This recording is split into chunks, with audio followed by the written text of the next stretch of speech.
Well, hello and welcome to Understand Men Now. I'm Jonathan Astley of jonathanastley.com, and I'm so excited to be doing this live stream for you today. Our topic, how to make them obsessed about you for years. How to make them obsessed about you for years to come. All right, really quickly, if you're brand new to my YouTube channel, please hit that subscribe button, hit the bell so you can be notified of new videos. And if anytime during this video the content resonates with you, please hit that like button so I can be seen in the YouTube algorithms. Really quickly, my coaching is what I call heart-centered radical honesty. It's direct, a little tough love, and a lot of heart. And occasionally I use expletives to enhance a sentence. So if an F-bomb or two isn't your cup of tea, I suggest logging off right now. Lastly, these are my thoughts, my perceptions, my opinions. By no means do I suggest this is the truth. You have to decide the truth for yourself. I'm a bit of a contrarian, so my advice goes contrary to public opinion and traditional expectations. So all I ask is you give me a little bit of a chance. All right, let's talk about how to make a man obsessed with you for years. Now, really quickly, I'm going to do a slightly different format because I've been getting complaints, or I should say requests, and that is I'm going to do the content of this first, then I'm going to give you opinion on something that's been rattling in my head, and then we're going to go to the Q&A. So just a little heads up of how the format is going to be today. So, you know, the title says obsessed, and I'm not sure I love that word, to be obsessed with someone, because I feel like it creates an imbalance in the relationship when you're seeking more from another person than they seek from you. So let's just call this mutual obsession. Let's call it mutual attraction. Let's call it mutual connection instead of obsession. And yet I think this is an important conversation to have, because what we're really talking about is how can we create a connection that really lasts potentially a lifetime? How can you have that kind of connection with another person, that sense of real feeling of really wanting to be with this person for a very, very, very long time? And I know many of you who watch my channel are seeking a long-term committed relationship and not a short-term relationship or a hookup relationship or something casual. So that's one of the reasons why when I created my channel is I'm not a big fan of the hookup culture. I'm not a big fan of casual dating. I'm more of a fan of being intentional in the dating process, from an intentionality for a variety of different reasons, but also from a long-term perspective of being in partnership with someone, to be in partnership. And part of the reason I operate from that perspective, if you look behind me, there's a picture of my mom and dad. This was taken when they were in their 20s. My mother and father were married just 1 month shy of 66 years before my mother passed away. And they actually knew each other 72 years. In fact, my mother met my father when she was 16. I think she was 15 and a half, and my father was 18 and a half. Yeah, so no, there was a 4-year difference. So 19 and a half, excuse me. So they knew each other 72 years. Now, there was a period of time where they didn't see each other for a long time, but imagine that, 72 years. And one of the things I noticed about my parents, especially towards the latter part of their marriage, if you will, before my mother passed away, is they literally were, they were literally best friends with each other. They were best friends with each other. They would sit in their Barker Lounger and watch the Lifetime movie channel, or they watch Jeopardy and Wheel of Fortune like a lot of senior citizens do. And what I most appreciated about them was their deep friendship. And I want to share a story that's going to illustrate what I'm about to point out.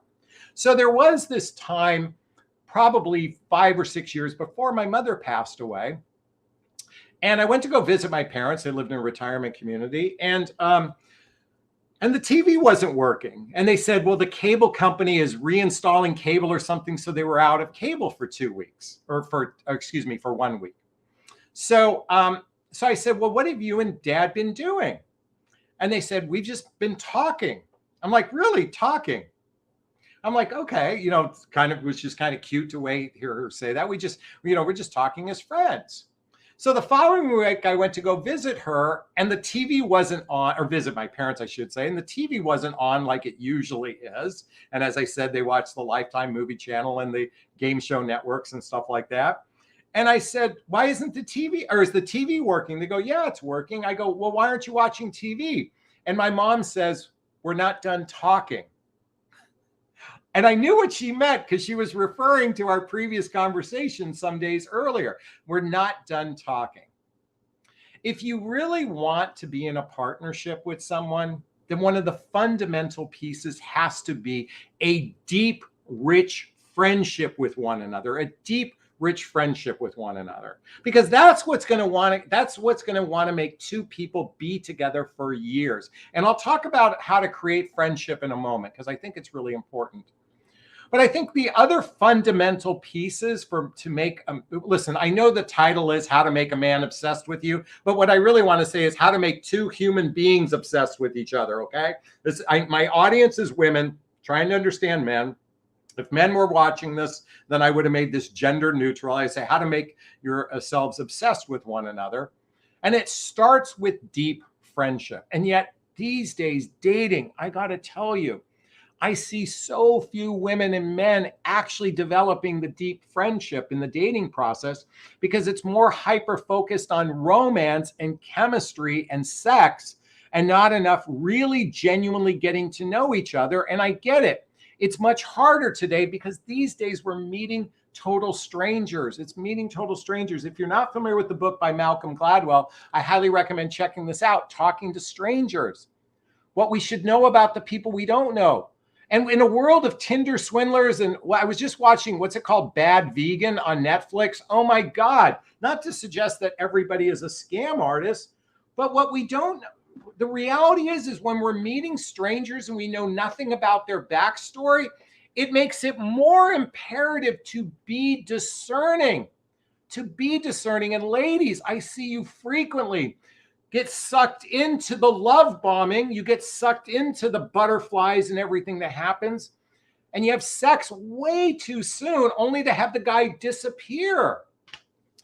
It's so critically important to be discerning. By the way, if you need some help with that, check out the link to a free discovery call with me to see if working with a coach is right for you. Because my whole coaching program is teaching you discerning isn't being picky. And we're going to talk about picky in a little bit, but discerning is not being picky. Discerning is saying, does this person, listen, most of you have watched my channel, know my relationship iceberg, okay? Here it is. Most of you focus on the tip of the iceberg, which is chemistry, which is attraction. What's below the iceberg is shared values, blendable lifestyles, and emotional maturity. And as you start to check these boxes, you become more attracted to each other. And yet most of you humans are hyper-focused on the chemistry piece. And you're not even building the friendship piece that's going to make two people actually last for years. The second piece is trust.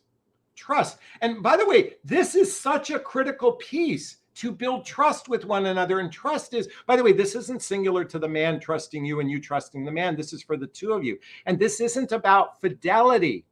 Trust is, do I trust this person genuinely cares about my feelings? Do I trust this person has my best interest at hand? How many of you women are allowing the penis to go inside the vagina before there's ever been trust built? There's ever been a conversation about monogamy and exclusivity? I'm only speaking to those of you that want partnership. If you want hookup and you want casual, this isn't for you. It's okay. But for the men who want casual and hookups, I'm not judging them. I'm only speaking to those of you that want something more. So before that penis goes inside the vagina, you might want to purchase the book 8 Dates by Doctors John and Julie Gottman to see if you're on the same page with one another. Or talk to me. Because I got to tell you, you so easily get sucked into the rhetoric, and then you've got whiplash going, where did that guy go? Because no trust has been built. And any of you that heard that, love at first sight, let me ask you, for those that believe in love at first sight, let me ask you a question. This man that you have this love at first sight, and he has love at first sight for you. You guys are so amazingly connected with one another. Oh my God, we're kindred spirits. We're twin flames. Is that man going to be there for you if you're going through chemotherapy? Is he going to be wiping the vomit from your chin as you rest there in bed, having to suffer? Is this person that you just met a nanosecond ago, that you had sex with together, is that person going to be there for you for the long run? This is why I continually say in my videos, it takes about 100 hours of face-to-face time just to get to the first layer of trust. The first layer of trust with someone. And I'm only yelling because, ladies, listen, there's a fire in front of you and you keep wanting, oh, it's so pretty. It's so pretty. Let me touch this fire. It's so pretty. But do you want to have 50-degree burns? No. That's why I recommend you reading all these books so you don't buy into the rhetoric. And this isn't about leaning back in your feminine energy and letting the guy claim you. That's not about that. Who, by the way, isn't claiming what we do with property? And if you sit back in your feminine energy waiting for a guy to claim you, is this guy worth being claimed? And by the way, is this guy going to be there in the long run? And by the way, is he going to value you because you've been leaning back and you haven't leaned into the relationship? Number 3, to be his confidant, to be each other's confidants. That's really what the bottom line is, a confidant. Someone you can trust, someone you can talk to. That's what's going to make someone want to go year after year with you, not the short run. And lastly, I want you to write this down. It's the 4 A's. It's the 4 A's. Okay? The 4 A's. Attention, affection, appreciation, and acceptance. Attention, affection, appreciation, and acceptance. Attention, affection, appreciation, and acceptance. That's the multivitamin that every relationship needs, both parties being in that state of giving each other affection, to give each other presence, or excuse me, attention, which is presence, affection, which is touch, appreciation is gratitude, and accepting a person for where they're at in their life. And when we can operate from that place, this person's going to want to spend a very, very long time with you if you've got that chemistry piece.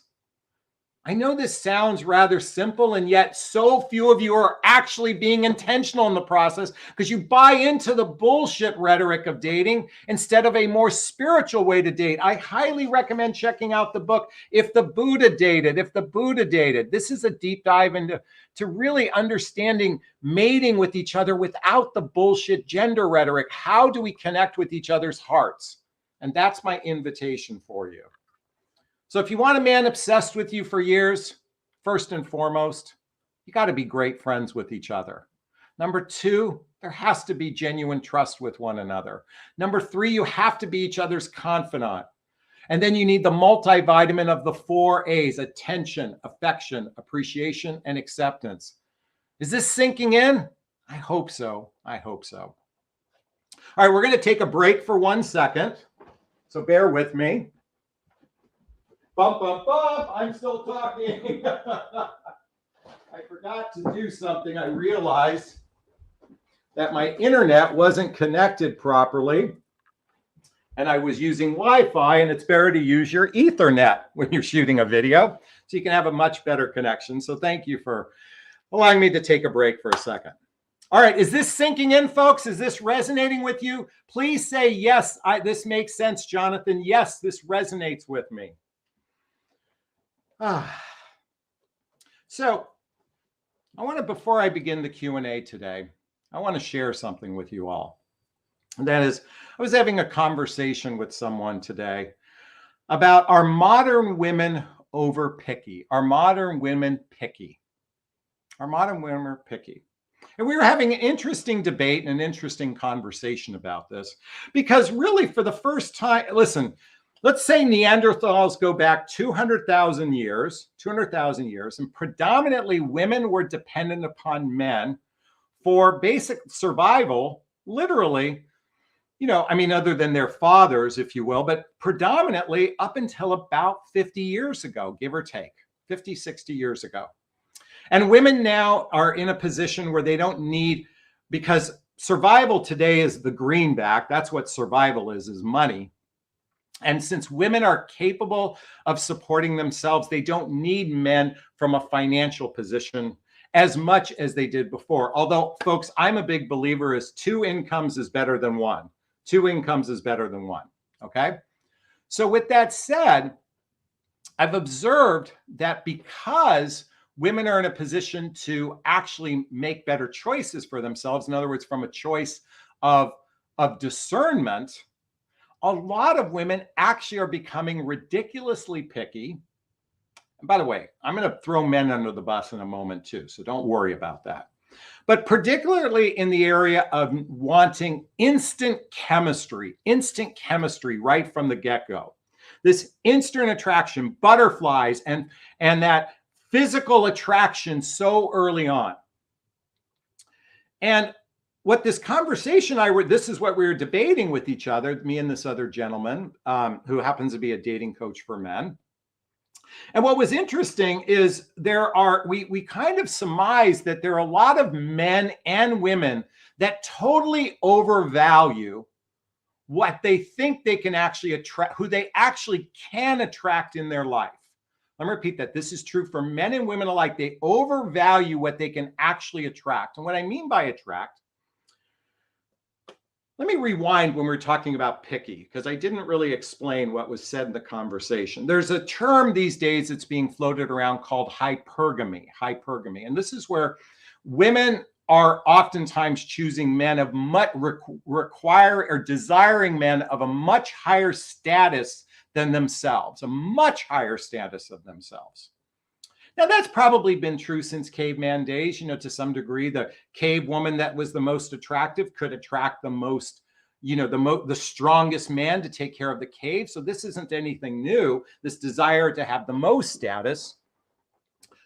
So this is a very true thing. And men tend to choose women based on physicality, and women tend to, not always, tend to chase men or choose men based on status. That's kind of maybe bred in through our caveman period. But now the conversation is, are women too picky? Well, I think the real problem is men and women alike are overvaluing who they think they can attract into their life.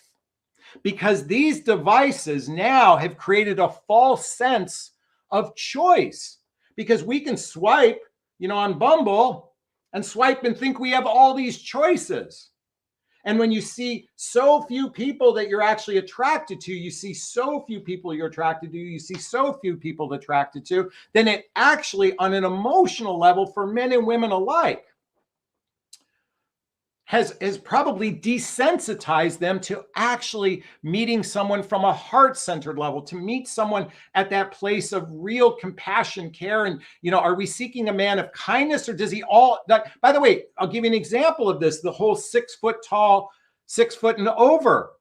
Literally 14% of men are over 6 foot over, and yet 75 to 80% women prefer men who are 6 feet and older, or taller, excuse me. I said older. That's funny. So right off the bat, is that being too picky? Well, Jonathan, it makes me feel protected when I'm with a man taller than me. Well, you're 5'2". Can't you be with a 5'9" guy? He's taller. But Jonathan, I need 6 foot so I can feel really protected. Well, I'm spitting. Bruce Lee was all of 5'6". But back in the day, he could kick the shit out of 10 guys at once. A man, by the way, I'm 6'2", and I couldn't fight my way out of a paper bag. I have not had a fight ever since the playground days. If a mugger came up to me, we're both fucked. Okay? We're fucked. I can't protect you. And thank to God, it's never happened. Now, there are other ways to be protective of a person. I think one of the most sincere ways a man can protect a woman is to actually be a trustworthy man of integrity who's vulnerable, authentic, and transparent. To me, that's the greatest way a man could be a protector to a woman. So do women overvalue themselves, and do men overvalue themselves in the midlife market? Absolutely. This is why so few people are connecting today. And add to that, we are in a hookup culture, a casual sex hookup culture. So it's so easy for men to have sex these days, because all men have to do is kind of promise that they want a relationship with you. If a man kind of promises he wants a relationship with you, he literally can have sex with you. That's the barrier to entry. Is I kind of say I want a relationship. By the way, you could flat out say you want a relationship. But ladies, tell me, how many times have you had sex relatively early with a man only for him to pull on the phone or through text message? I realize I'm not ready for a relationship. Well, where was that bullshit rhetoric when he was saying before how he wants to be in a relationship and you're the most amazing woman on the planet? I've never been with any woman like you ever before. And then boom, he's gone. That's because you're not spending enough time building the deeper roots of trust in a relationship. You're not building that sense of real emotional intimacy. If you're not familiar with the book Emotional Intimacy by Robert Masters, I highly recommend checking this out, because we are living in a fucking dysfunctional world. And it so has set up the hookup culture and the casual sex culture, and you're all buying into it. And lastly, the other thought I was pondering when we were having this conversation centers around the difference between choosing and keeping a man. Because if you're too picky choosing, and then you have chosen someone, the more important thing is how you're going to keep someone. And if you're not familiar with my emotional maturity relationship skills chart, this is for both men and women. This is not a fact and opinion. I believe roughly 20% of the population has clinical issues. And while I state here that 20% is emotionally healthy, I'm being ridiculously generous, because the vast majority of humans are dysfunctional. And that's why you're not keeping these relationships. This is why I continually recommend a couple books. First off is reading the book Nonviolent Communication by Marshall Rosenberg. By the way, there's a link below to Jonathan Recommends Books. I also recommend all of you watching is to do the Hoffman process to heal your childhood wounds and traumas and adult traumas that cause you to be fucking dysfunctional. And lastly, most importantly, well, there's two more books. You should be reading my book, What the Heck is Self-Love Anyway, by Jonathan Asley, link below, selflovethebook.com. This is a journey of personal development, self-help, and spiritual work so you can work on your dysfunctionality. And last but not least, this is another book you should read before the penis ever goes inside the vagina, is to read How to Be an Adult in Relationships. Oh my God, so few of you are actual being adults. You're acting like little children, and then you wonder why it's so fucking dysfunctional out there. Because this part about being picky is because, by the way, I am all in favor of discernment or being particular. Listen, ladies, I am in your favor. I want you to be discerning. What I want to invite you to do is stop being picky on the ridiculous things. Did he pay for the valet? I mean, when I heard that a dating coach is saying, don't ever go out on a guy on a second date if he didn't pay the valet, that is being picky. And folks, on the height thing, the average height of a man is 5'9". Fucking accept that. 5'9.5". Okay, accept that and be grateful. I know you all want the tall guy, but that's, that tall guy gets to choose whoever he wants. And there are a lot of other areas that you're picking. By the way, guys are no picnic either, because casual sex and hookups has made it easy, because you overvalue yourself with men, and you undervalue the importance of actually building the friendship before the penis goes inside the vagina. Is this sinking in? If you agree with me, give me an amen. I'm sorry for my pit stains. So, just as a reminder, I think the dating, mating, and relating process, it is ridiculously dysfunctional. What's more important is that you invest in your own self-worth, self-esteem, self-confidence, self-love. Because ultimately, when you're in that space of genuinely loving yourself, you actually operate from a place of compassion. And that's the energy I invite you all to be in, that space of compassion for yourself and everyone else. Because if you really want to attract that juicy, delicious relationship I talk about, it's requiring throwing out all the list and narrow it down to 3 must-haves. My 3 must-haves, just to give you an example, she's totally into me. She's totally into life, and she's into spirituality. Everything else I can work around. So I invite you to come up with your 3 non-negotiables, your 3 must-haves, instead of being overly picky. And I invite you guys to do the same for yourself. Are you in agreement with me? If you are, give me an amen. And give me a big, gigantic Jonathan Bear hug too. All right. If I have your permission anyway. All right. This will be a great place to start our Q&A. All right. If you have a question for me, write the word question, post the question thereafter, or you can purchase a super sticker, super chat. All of the monies from the super sticker, super chat goes to a scholarship fund in the name of my son, Connor Asley. That's him right there. Salty. That's him right there. Isn't he cute in his, oh shoot. What, that's Buzz Lightyear. What was the Tom Hanks's character? Woody. And he's my son who passed away a few years ago. And in his honor, I started a scholarship fund to defray the cost of personal development and to donate to causes like the Hoffman process and Insight seminars. And I highly recommend going online, type in Hoffman process and insightseminars.org. This will change your life, I promise. All right, I see some questions already coming in. So write the word question, post the question thereafter. All right. Let me take a drink. Suzanne Conley says, question. Jonathan, do you think if you meet someone and enjoy their company, but physical and chemistry is not present, would you suggest to pursue? Great question. So here's my feelings. So long as the man doesn't have a beer gut the size of Texas or he's missing his front teeth, if you feel an emotional connection with the man, then go out on a second, third, or fourth date.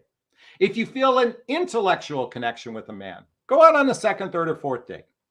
If you feel a creative connection with the man, that's what my friend Allison Armstrong calls the Adam Sandler effect. In other words, Adam Sandler isn't one of the best looking guys on the planet, but he's incredibly charming and he's very funny, as an example. So if you're feeling emotional, intellectual, or what I call creative connection, then give the guy 3 chances or more. Here's the thing. I've interviewed hundreds of women who are in happy relationships, hundreds. And I will tell you that nearly a third of them, 1/3, have said to me, and I quote, I wasn't physically attracted to my guy on the first, second, or third date. And then something changed. But I'm not suggesting going out with someone who has a beer gut the size of Texas or is missing his teeth or whatnot. But you know what? I do recommend, because listen, folks, you can overvalue your ability to get people and you could be single for a very long time, okay?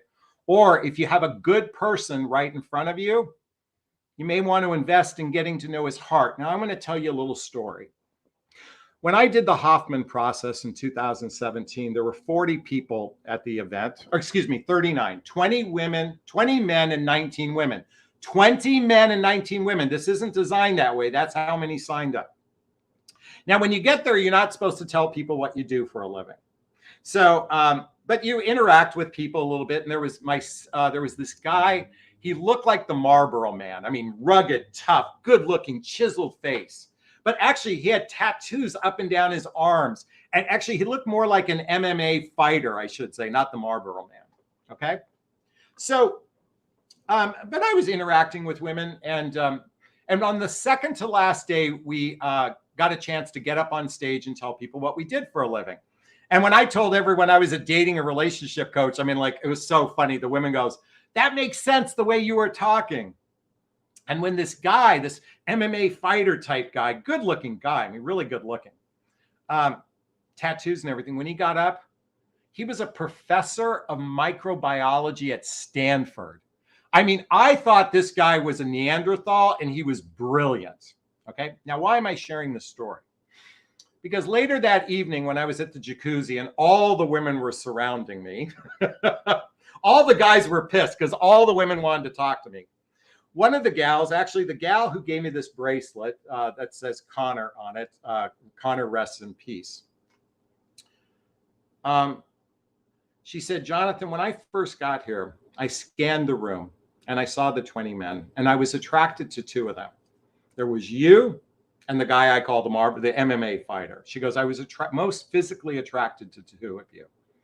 She said, now that I got a chance to speak to every man here and connect with them at a heart-centered level, she said, I would date every man here. Now, some of the men were married and some men were younger. But what I appreciate about that story was she went beyond the physicality and went to the more important qualities: kindness, character, compassion, authenticity, vulnerability, transparency. That's what mattered to her. And she said, this experience changed my life, to be able to look at men. She said, I quote, to look at men from their heart and not their outside. Remember my relationship iceberg. We tend to focus on the chemistry piece, but what's more important is shared values, blendable lifestyles, and emotional maturity. This is why, ladies, I continually recommend this book over and over and over and over and over again. If the Buddha dated, because it throws out the bullshit gender rhetoric and says, how can we connect with two people at a heart-centered level? Oh, by the way, I just realized I forgot to mention earlier in the broadcast how to build friendship. But I'm going to answer that in a second. But I hope I answered your question, because here's the bottom line. What matters most in a guy? His looks? Where's that question? Or his heart? That's my invitation for you. His looks or his heart? Susan, thank you so much for your question.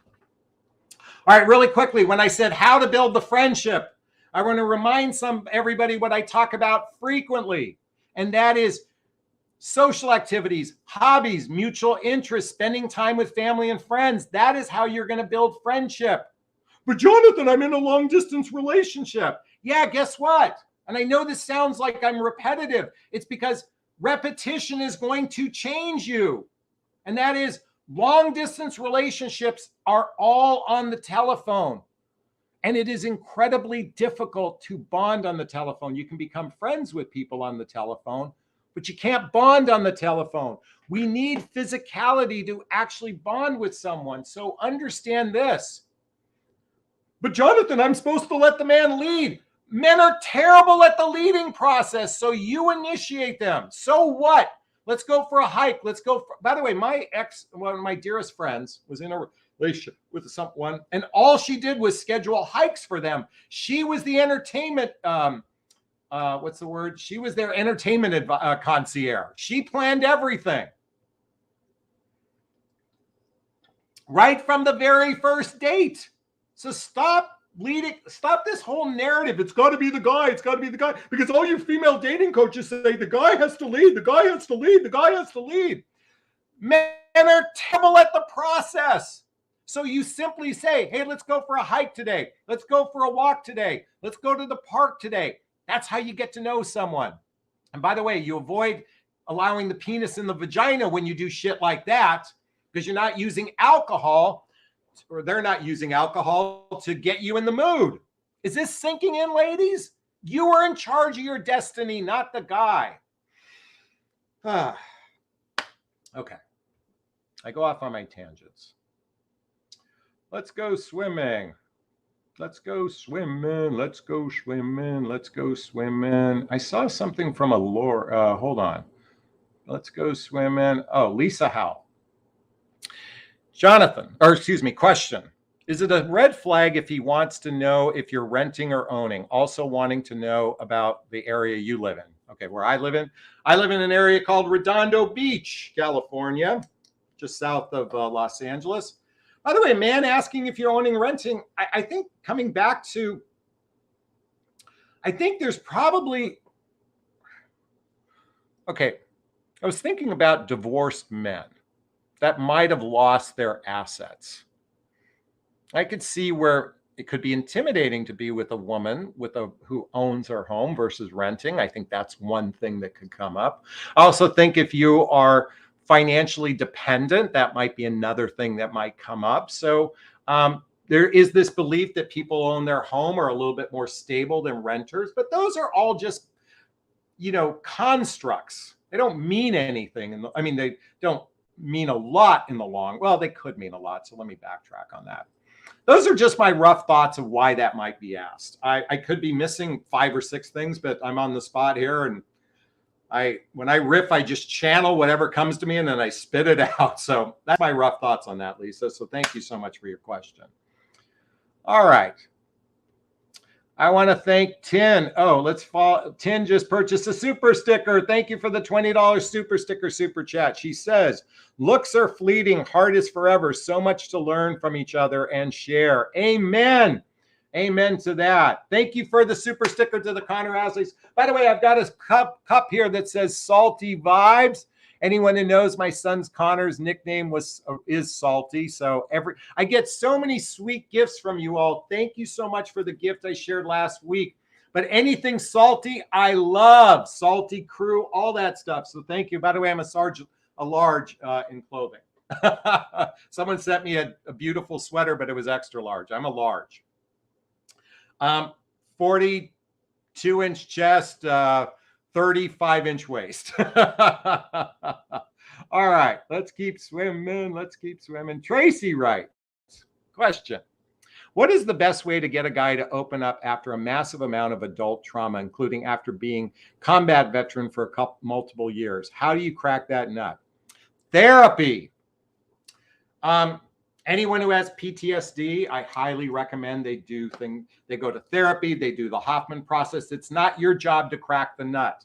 Because here's the thing, a relationship is not about being each other's therapist. It's okay to be each other's confidants, but you don't want to be his therapist. That creates a dynamic that will most likely implode later on down the road. What he most likely would benefit from, the Hoffman process. I recommend someone who's a professional at PTSD is certainly a therapist that's a professional. And I also recommend doing more than once a week therapy. I recommend therapy 3 times a week. For people that have deep trauma, I recommend therapy 3 times a week. But Jonathan, they can't afford it. Guess what, folks? The price you pay of not healing pays dearly in the area of miserableness, unhappiness, and sadly, many people commit suicide and other things when they've had deep trauma. I recommend therapy 3 times a week. And if you can't find the resources, then scale back your life and invest in yourself. The most important thing you can ever invest in your life is yourself. And I'm not talking about manicures, pedicures, and massages. I know that's self-care, but emotional self-care is so far more important. And yet here in the United States, we are suckling on the nipple of consumerism. Look at what makes money. Instagram, selling products on Instagram. We don't need more products in our lives. What we need is more of a life. And the way to get your life is through self-love. This is why I wrote my book, What the Heck is Self-Love Anyway? A Journey of Personal Development, Self-Help, and Spiritual Work.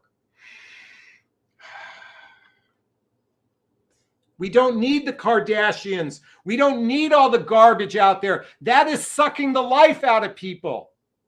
Social media is sucking life out of the people. I actually appreciate YouTube because this is a platform for people like myself to get a message out. This is my own TV show for you, to get a message out of encouraging you to work on yourself. This isn't about having a guy obsessed with you. This is about you being obsessed with your own life. Yeah. Thank you for your question. I appreciate it. Heather, dear Heather, would a guy do the same in a group of women? They would scan the same, but then would they have changed their heart after listening to them? So the answer is yes and no. And let me explain why. By the way, sometimes the most attractive women could be the greatest nightmare on the planet. And I've been there, so I know from personal experience saying this. The problem is men need physical attraction to get the equipment up. We need it to get our heart on. So ultimately, a man has to be physically attracted to the woman he's with. And so she could have the most amazing heart on the planet. He still has to get a heart on to go with his heart on. So it does require, and by the way, we are a ridiculously dysfunctionally culture here in the United States. We have the highest, not the highest, but we have an incredibly high obese rate for men and women. And physical attractiveness is important. Listen, folks, I'm not here to diminish anyone's body, but I'm saying to be a healthy person, to be in relationship, it really makes sense to invest in healthier eating and physical exercise. I know some people struggle with that, but ultimately at the end of the day, a healthy life usually requires healthy eating and physical exercise to maintain not to maintain physical attractiveness, to maintain a healthy life. And yes, when people do more of that, they are more attractive to people. So coming back to your question, the average man, he's just looking for someone he's attracted to. As much as he may want a supermodel, the average guy knows he's not going to get the supermodel. The guys that get those women are the Tom Bradys of the world. But fuck, I'd fuck Tom Brady. He's so damn good looking and he's got every characteristic every woman wants. But he's the exception. He's not the rule. By the way, please don't blast that I just said that. I was just being silly. Or Brad Pitt or George Clooney or whoever the Ryan Goslings of the world. We all fantasize about having that person, but you know what matters more? Am I with a person who's kind? Am I with a person who has integrity? Am I with a person that can be vulnerable, authentic, and transparent with me? Am I with a person that is my confidant? Am I with a person I trust and they trust me? That matters way more than looks, because as the previous message said, looks are fleeting. And look at my mom. Okay, there's picture mom and dad. She was drop dead gorgeous in her day. And by the time she had me, or my brother, I should say, she weighed 300 pounds, 5'5" and 300 pounds. And I asked my dad, did he ever cheat on mom? You know what he said to me? Because they had that deep friendship. They had that deep trust. They had that confidence. They had the 4 A's in a relationship. And you know what he said? He goes, I look at your mom like the first day I met her. And that's the eyes. He sees her with the eyes that he first met her. We all, and so I'm just here to say, and by the way, she was 300 pounds. By the way, when she passed away, she was 180. But yeah, I think it's more important. I think for guys, we need the equipment up. I think that's just my rough thoughts. Let me just, noodle on that for a little bit. Heather, thank you so much for that question. I appreciate it.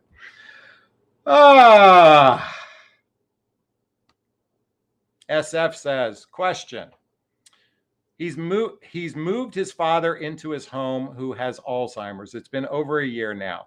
We've been seeing for a year before that. It's taken its toll on us. How long should I wait?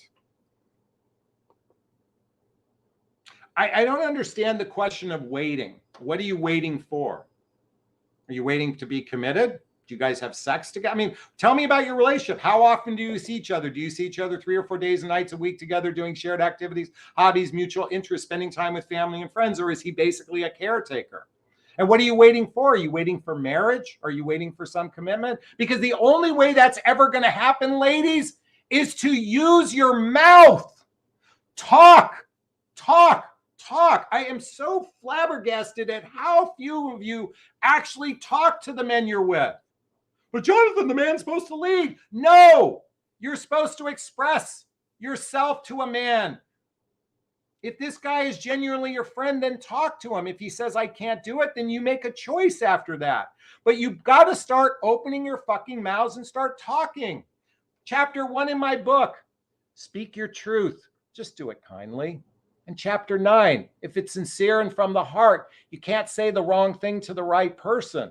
This isn't about waiting. This is about talking to one another. Purchase the book, I Hear You. The surprisingly simple skills behind extraordinary relationships. Have conversations. Why the fuck are you two Okay, ladies, let me just say something. You've been with this man 2 years. Why are you two together? What's the purpose? What's the purpose of the two of you being together? Why are you together? Do you know it used to be 100 years ago? The dating process, the courting process lasted 3 weeks. You saw each other, you wanted to have sex, and you got married. That's about how fast it happened. Relatively fast, okay? We've never experienced this kind of dating before in the last 50 to 100 years. So the problem is you're not having grown-up conversations with each other. You're not most likely, I'm speculating here. So start communicating. You ladies always talk about the importance of communicating, and yet you're terrible at communicating. You're great at vomiting your feelings, but you're not good at communicating. You don't know how to communicate. You got to learn how to communicate in an authentic, vulnerable, transparent way. I get so riled up. I get riled up because you guys complain about communication, and yet you don't communicate. There's 2 books I want you to read. How to Build Trust in a Relationship and Couples Communication Guide. These are thin books. Look at them. Start taking charge of your life. Stop leaving it up to men. I'm just on a rant today. By the way, is this sinking in? Is this resonating, or am I just pissing you all off? Let me know.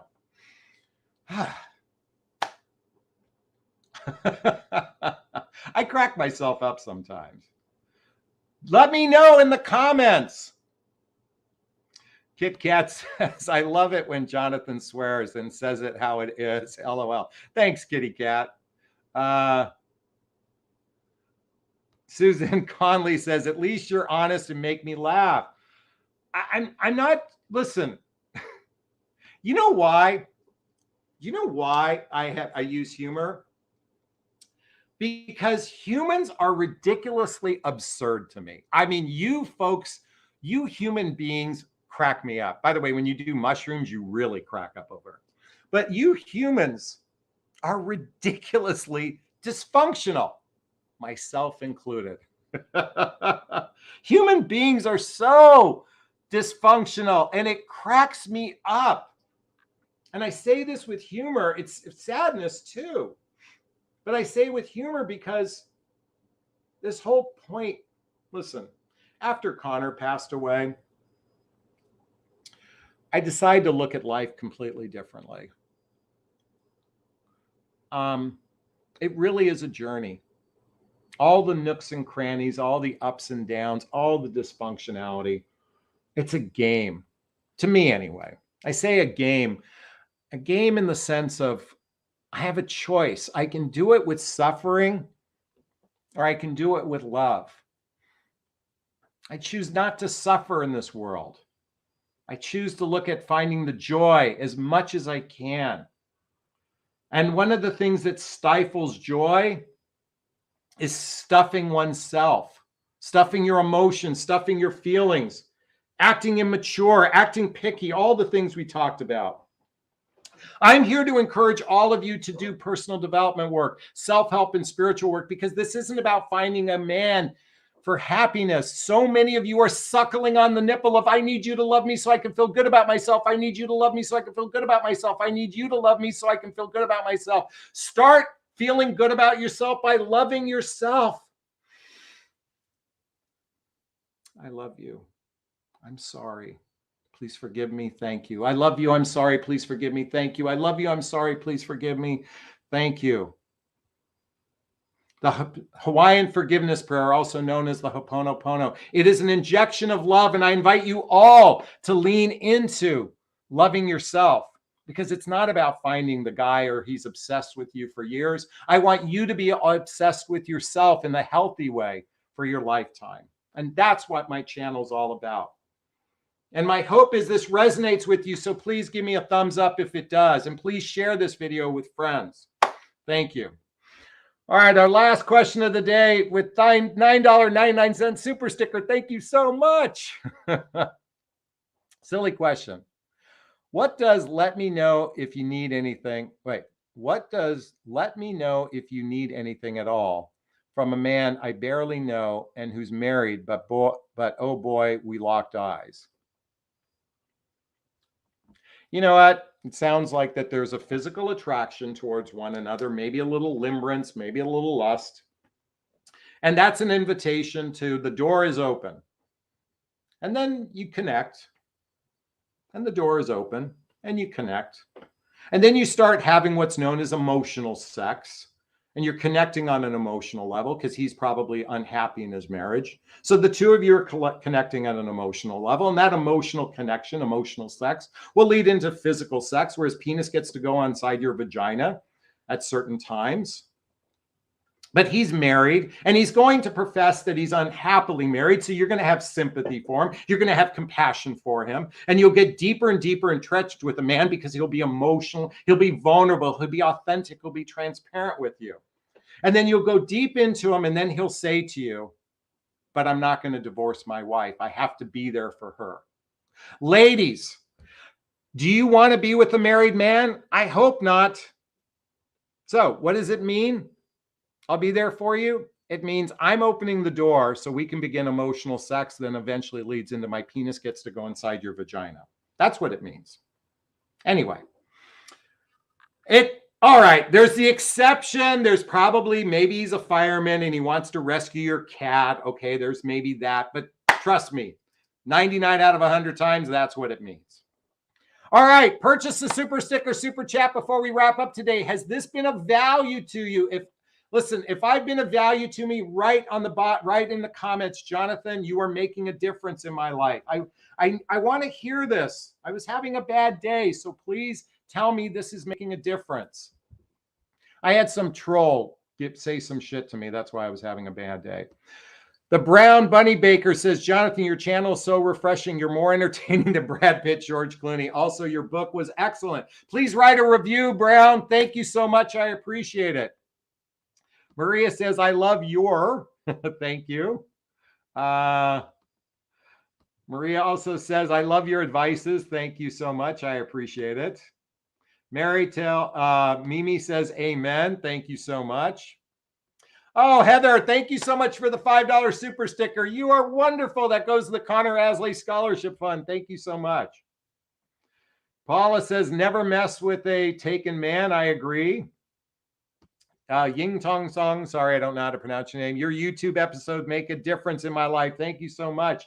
Kit Kat says, you always make a difference. Please never leave your YouTube. My name is Maria as well. Thank you, Maria. Robin says, you're a beauty. We love you. You help so much. Thank you, everyone. I needed that little TLC right now. All right. How to make a guy obsessed with you. Deep friendship. Trust, being each other's confidant, and then the 4 A's, the multivitamin every relationship need is attention, affection, appreciation, and acceptance. Use that. And ladies, you are in charge of your relationship destiny. You do not need to sit back in your feminine energy. You need to lean into your empowerment because you are in charge of your destiny, not the guy. All right. Everyone, from the bottom of my heart, I'm going to wrap up this video as I always do. First, I've given myself a big, gigantic Jonathan Merrick of self-love. I'm going to reach into the camera and give you a hug of love if that's okay. I'm going to ask you to turn to someone, a pet, a teddy bear, a pillow, and give it or them a hug of love because hugs are a great source of love. And let's face it, we could all use more love in our lives. Tracy, thank you for the $9 super sticker. What a Friday gift to Connor. Julia, thank you for the $2 super sticker to Connor. Oh my gosh, I'm loving it all. Oh, Connor, yes, we got lots of money to donate this month. I'm so excited. By the way, I do donate. I do give to, I was just speaking to a client. I'm donating to the Hoffman. By the way, if any of you do decide to go the Hoffman process, come to me. I will donate one night of your lodging at the Hoffman process is my gift to you. Any of you do the Hoffman process. Now, I don't mean the book. I'm talking about the actual workshop. I will cover some of your cost as my gift to you. Lynn, I want to thank you for the $5 super sticker. Thank you so much. Oh my gosh, what a roll we're on tonight. Let's keep the money going in. We've got like a marathon or a telethon going. There's a little super sticker, super chat at the end of the live chat box where there's a little $sign. That's where you can purchase this super sticker, super chat. Crystal, I want to wish you a fabulous weekend. Susan, I want to wish you a fabulous weekend. Grace, I want to wish you a fabulous weekend. Suzanne, Lynn, Raina, Tracy, Maria, Maria as well, Tracy, Grace, Monica, Mermaid Tales, the Brown Bunny, Baker, Danielle, Elena, Diana. I love the name Diana. Of course, Diana. Prince is where I fell in love with that name. Oh, every one of you. I love all your names, by the way, so I just had to say it out loud. Wishing you a super duper wonderful weekend. Be well and love yourself. All right, bye-bye now. Bye-bye. Don't let the trolls get you down. Thank you, Suzanne. I appreciate it.